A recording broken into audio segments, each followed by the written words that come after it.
Et pourquoi pas planter une haie séparative avec du Ficus elastica. Dans le cadre d'un jardin exotique, pour entourer son jardin, ça sera plus intégrant de planter de Ficus elastica que de mettre des thuyas, des Photinia red robin, des cyprès, que sais-je encore, tout ce qu'on utilise d'habitude pour faire une haie. Pourquoi ne pas apporter cette touche d'exotisme dans votre jardin? Bienvenue dans Pousse sa connaissance dans ce nouveau volet consacré au Ficus elastica.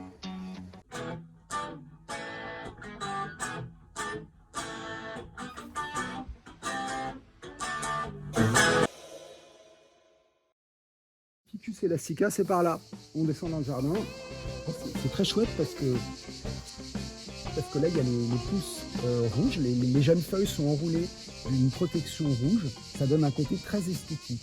Le dessous, enfin l'envers de la feuille, vous voyez, il est mat. Ça me fait vraiment penser au Magnolia grandiflora. Et donc, ça donne vraiment une atmosphère très exotique. C'est vraiment très très chouette. Alors, vous avez des grosses feuilles. Là, on voit bien la protection. Vous voyez, par exemple. Donc là, donc au fur et à mesure que la feuille pousse, on peut enlever la protection, voilà, comme ça, hop, la protection, voilà, c'est ça s'enlève. Et après, vous avez la jeune feuille qui apparaît. Bon, je le jette par terre, voilà. Voilà, donc ça donne vraiment quelque chose de très exotique. Là, par exemple, on voit là, il y a un palmier qui est là. C'est vraiment une sensation exotique. Alors moi, ma volonté, c'est que ça soit très plaqué contre le claustrat. Donc je ne sais pas si on voit, mais là, vous voyez, j'ai plaqué avec un fil de fer, de telle sorte à ce que quand le bois va signifier, ça reste très plaqué. Là, il y a un petit passage, il ne s'agissait pas que ça fasse 50 cm de large. Maintenant, dans un grand jardin, on peut tout à fait mettre 2 rangs et ça sera plus large.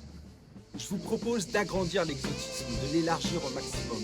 Pourquoi arrêter le jardin et bloquer avec ces haies séparatives qui sont traditionnelles? Non, apportons une touche différente. Généralement, on retrouve les ficus à l'intérieur dans nos appartements. Il y en a 4. Il y a le Ficus elastica qu'on connaît tous, ce qu'on appelle le caoutchouc. Vous avez le Ficus lyrata, vous avez le benjamini et vous avez le Ficus macrophylla.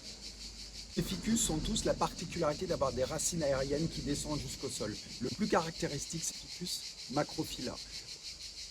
Les Ficus macrophylla, c'est majestueux, c'est voyage au centre de la Terre. Vous avez les racines qui s'enroulent et ça donne un côté incroyable. On en retrouve des spécimens incroyables du côté de Menton, de Roquebrune-Cap-Martin. Je vous invite à vous promener à la gare de Roquebrune-Cap-Martin. Il y a 2 exemplaires de Ficus macrophylla absolument incroyables. C'est incroyable. Si vous réalisez un jardin exotique sur la Côte d'Azur, dans le sud par exemple, ça serait dommage de border votre jardin avec du thuya, du photinia ou du cyprès. Non, il faut continuer l'exotisme jusqu'au maximum de la parcelle. Voilà. Donc moi je vous propose d'étudier cette solution, de planter des Ficus elastica. Les ficus ont tous la particularité d'avoir des racines aériennes. Vous avez la plante qui pousse et puis à 1 mètre de hauteur, 50 cm de hauteur, vous avez des racines qui descendent jusqu'au sol. Alors au début, la première année, c'est tout gentil, etc. Mais si vous laissez ça pousser pendant plusieurs années, ça va s'enrouler autour des arbres et ça va s'appuyer, ça va étouffer les arbres et ça va donner cette structure qu'on retrouve sur le Ficus macrophylla. C'est complètement dingue. Donc 5, 6, 7 ans après, ça devient des énormes choses et la plante s'appuie dessus et elle grossit comme ça. Donc il ne faut pas qu'elle s'enroule autour d'autres arbres. Enfin, c'est à surveiller en tout cas. Moi, dans mon bassin tampon, je vais vous montrer après, j'ai des racines qui descendent. Pour l'instant, c'est tout rigolo. Mais si je laisse perdurer la situation, dans 2-3 ans, ça va être un vrai problème. Et qui tombe dans l'eau.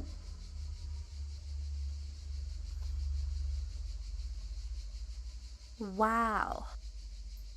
Alors, je vais la prendre dans les mains, vous allez voir, c'est... Voilà.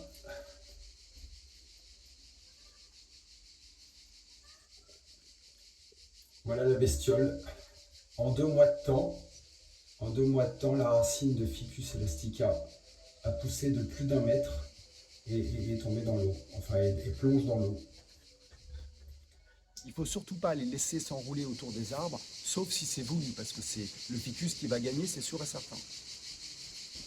Si vous êtes dans le sud et que vous voulez faire une haie séparative un peu rigolote, un peu exotique, qui s'harmonise mieux avec votre jardin qu'une haie de thuya, les ficus, c'est formidable, les Ficus elastica. En revanche, il ne faudra pas les tailler avec un taille-haie, il faudra les tailler avec un sécateur ou un sécateur de force et donner un côté très respirant. il faut que ça respire, c'est pas une haie stricte. Si vous voulez une haie stricte, il ne faut pas prendre ça.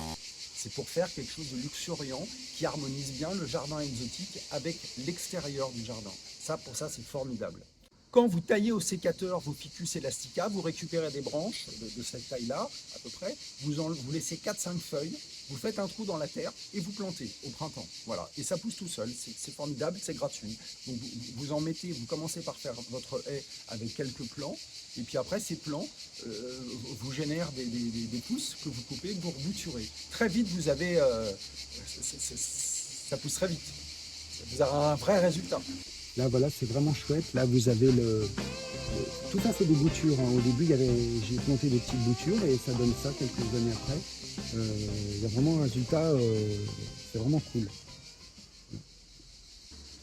C'est très facile à bouturer, c'est très rustique, c'est très costaud, ça pousse dans très peu de terre. Vous pouvez très bien les planter sur une terrasse dans des bacs.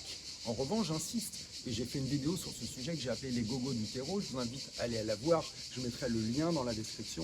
Si vous plantez ça dans du terreau ou dans des bacs en plastique, déjà ça ne poussera pas, et ensuite avec le vent ça va se coucher. Il faut les planter dans de la vraie terre, et les planter dans des bacs en pierre reconstituée ou en béton ou en ciment, des bacs lourds, parce que la plante va pousser assez haut, à 2 mètres, peut-être 2 mètres 20, 2 mètres 50, c'est possible, et après avec le vent ça va se coucher. Donc vraiment, je vous invite au moment de la plantation de bien les planter. Les Ficus elastica, c'est vraiment une plante qui est très chouette à harmoniser avec d'autres plantes exotiques. Qui est très jolie, par exemple, à côté d'un Magnolia grandiflora, d'Arecastrum, tout ce qui est exotique. Les Strelitzia géants, les Strelitzia petits. Vous pouvez avoir par exemple un Tetrapanax, par exemple, à côté. C'est très exotique, c'est vraiment très exotique. Ça va vraiment prolonger le jardin au-delà de la barrière séparative. Si vous faites un jardin exotique, ça vaut le coup de faire une haie libre, une haie qui respire, qui soit dans le même parfum que l'ensemble du jardin. Et je pense que le Ficus elastica robusta apporte cet élargissement. Vous aurez l'impression que votre jardin est plus grand parce qu'il va continuer au maximum de la limite de votre parcelle. Voilà. Alors que si vous bloquez votre jardin avec une haie de tuya, de photinia ou de cyprès, et ben, même si c'est exotique à l'intérieur, si vous faites une haie traditionnelle, ça va ceinturer votre jardin. Là, l'avantage, vous arrivez par exemple en voiture chez vous et en découvrant le jardin de loin, le jardin il se donne déjà, tout l'exotisme ressort du jardin. Il n'est pas ceinturé par une haie stricte. Il faut que la haie soit libre. Ce qui est très intriguant avec les Ficus elastica, c'est que si vous les plantez penchés, ils vont mettre énormément de temps à se remettre à la verticale. La courbe est très douce et prend énormément de temps.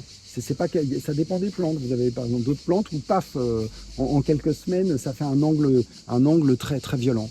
Là, la courbe est très très lente. En conclusion, si vous voulez faire un jardin exotique avec une haie un peu plus libre, un peu plus volubile, un peu plus respirante, je vous invite à planter du Ficus elastica. Voilà, ça va permettre de mieux intégrer le jardin et la ceinture. Il faudra juste faire attention aux racines aériennes ou alors au contraire les laisser pousser parce que c'est un désir. Je vous invite à bien regarder ce que ça donne sur un Ficus macrophylla parce que c'est très esthétique. Bon, ça met du temps à pousser et c'est très esthétique.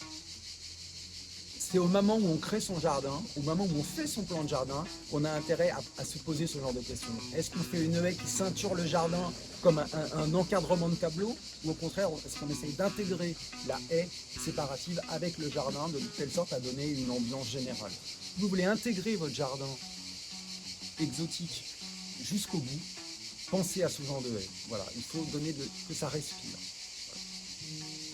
Si cette émission vous a plu, abonnez-vous, mettez-moi un like et je vous dis à très bientôt pour une prochaine émission.